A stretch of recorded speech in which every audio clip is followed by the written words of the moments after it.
Hello sa inyo mga kasari, good morning po sa inyong lahat. Magandang umaga po, napakaganda ng araw ngayon. So for today's video is mag-haul and pricing tayo or price update dito sa delivery na dumating from NST Trading. Good morning Basha! Baby! Psst. Good morning! Ang ingay-ingay. So wait lang guys, silipin ko lang. Bakit umiingay si Pritzy? May nagparada pala na kotseng dilaw sa labas. Kaya nag-iingay si Pritzy. So, eto guys yung resibo natin. Actually, kulang pa tong delivery natin na to. Meron silang hindi na isama. So, ayun nga mga kasari, meron silang hindi na isama. Which is yung ano po, Max Glow na pinakamaliit, isang case, isang box po yung order ko. And then, 3 peraso po ng efficacent oil kasi asete lang yun na andito, pero pares naman daw meron sila, siguro nakaligtaan lang nung mga kumukuha nito kanina, kaya hindi siya naisama dito sa resibo. Pero ayun, 1,000 yung binayad ko dito, ang total ay 986. Sabi ko dun sa nag-deliver, mamaya ko na lang kukunin yung sukle pagbalik niya dito, kapag nadala niya na yung isang case ng Max Glow na maliit tsaka efficacent oil, tsaka na lang ako magdadagdag pa nung kulang. So ngayon guys, habang wala pa yung inaantay natin na kulang nga dito sa ating delivery, i-haul and pricing ko na sa inyo. Ito, meron tayong root beer, meron tayong Cobra, Sting, diaper, tsaka 1 liter na Max Glow, 5 peraso. So, dito muna tayo sa Lampain na large.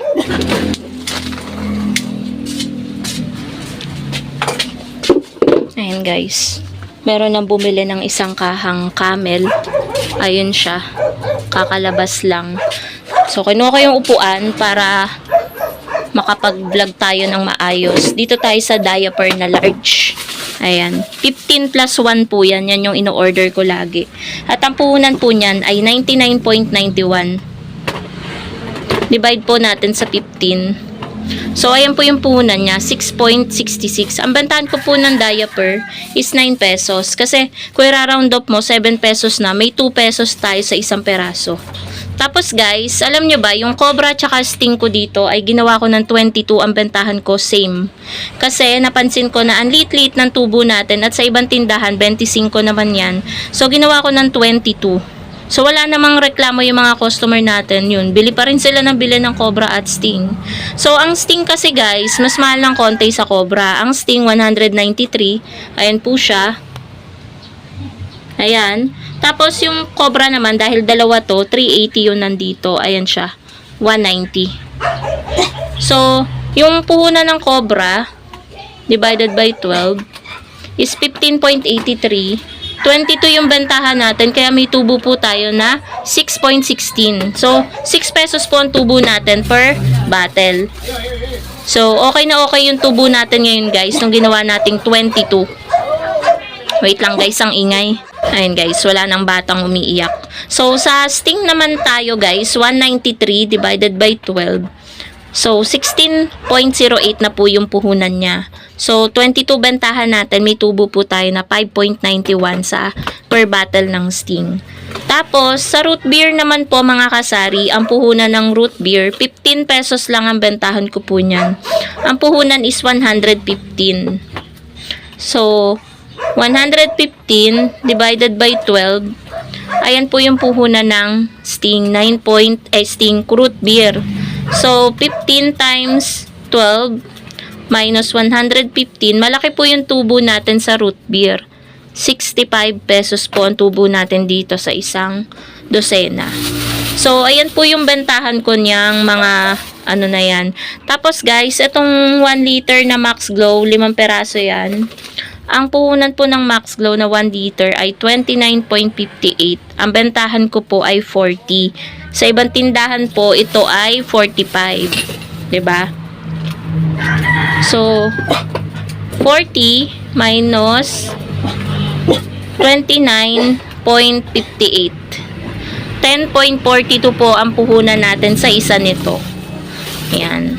Ako lang kasi guys, pansin ko, parang ako lang yung nabili dito sa NSD Trading sa mga tindahan dito. Hindi sila nag-o-order. Ewan ko kung bakit. Pero bahala sila. 'Di ba? Kanya-kanyang strategy yung kung saan tayo mamimili din eh.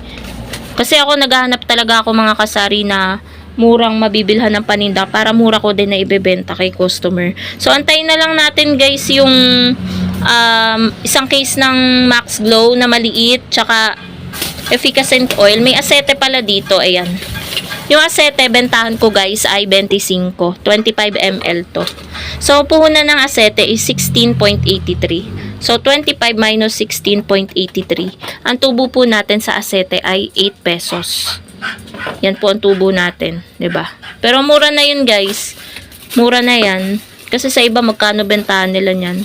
So antayin na lang natin, guys, yung ibang karagdagan na order natin sa NSD Trading. Tapos pupunta din pala ako mga kasari sa Jim's Grocery. Mamimili ako ng konting paninda. Pero siguro maya-maya, i-haul and pricing ko din sa inyo yung mga mapapamili ko sa Jim's Grocery. Bukod pala mga kasari dun sa inaantay natin na delivery pa, plus mamimili pa tayo sa Jim's Grocery, meron palang dumating din na ahente. Ito lang po yung aking kinuha sa ahente ko po ng soft drinks. Isang case po ng 1.5 na nagkakahalaga po ng 708. Ayan po siya. Tsaka 2 dosena po ng Coke mismo. Nagkakahalaga po siya ng 380. 2 dosena. So 190 ang 1 dozen na Coke mismo. So 1,088 po yung total ng aking pinagbayaran, pero yan lang po, 'di ba? Mahal ng bilihin. Ang bentahan ko po ng 1.5 ay 70 pesos, 59 po yung kanyang puhunan. Tingnan nga natin, baka mali-mali yung aking ano. So ayan, 59 nga yung kanyang puhunan. So meron tayong tubo na 11 pesos sa isang 1.5. Tapos dito naman 190 ang puhunan ng Coke mismo. Divide natin sa 12. 15.83, bentahan natin ay 20. Meron lamang po tayong tubo na 4.16. 'Di ba po? So yan lang po yung puhunan at tubo natin dito sa mismo at 1.5. Ito na guys yung inaantay natin na isang box ng Max Glow na maliit. So 24 pieces po yan mga kasari at nagkakahalaga lamang po yan ng 355 pesos. Ito yung resibo ngayon at ito yung resibo kanina. Ayan. So, 355 divided by 24. So, ito po yung puhunan ng maliit na Max Glow. 14.79. Ang bentahan ko po nito mga kasari ay 20 pesos lamang.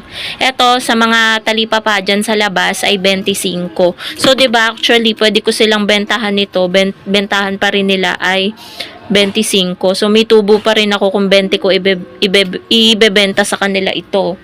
So, minus 20. Ang tubo ko sa isang peraso ay 5.20. Diba guys? Mas malaki yung tinutubo natin dito. Ayan. Kaya sa kanila ako lagi guys nag-o-order. So, ngayon guys, magtatimingan ko na lang kapag wala na masyadong bumibili, tsaka ako pupunta sa Jim's Grocery. A few inches later. Nako mga kasari, pasensya na po at nakalimutan ko pong i-haul sa inyo yung mga napamili ko ngayon sa Jim's Grocery. Na-display ko na po yun lahat bago ko pa maalalang mag-vlog, kaya hindi na pwede. Next time na lang guys, bawi ako sa inyo. Pero ito yung resibo ng mga napamili ko kanina. So, ayan po yung date ngayon. January 16, 2025, 2:30 p.m. So, ito po yung total ng aking mga napamili. 1,274.55 mga kasari. So, meron dyang pansit canton. Puhunan doon ay 13.95 ang isang pansit canton. Yung Century Flakes in Oil, 34.50. Safeguard, 19.50. Meron ding patis, 11.75. Coco Mama, 29.95.